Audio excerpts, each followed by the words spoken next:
Kumusta? Maligayang pagdating sa Dreamstart Labs.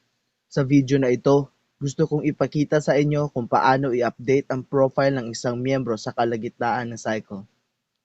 Isipin na nagkaroon ng isa pang anak si Bayani at gustong i-update ang bilang ng kanyang dependent. Paano mai-update ng bookkeeper ang impormasyon ni Bayani?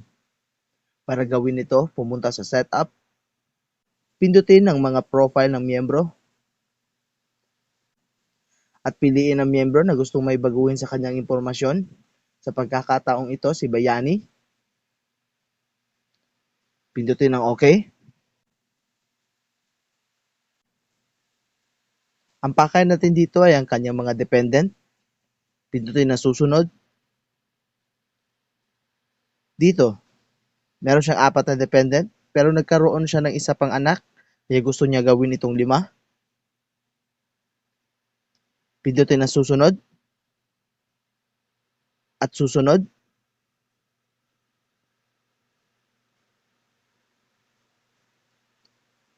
I-click lang ang susunod hanggang matapos.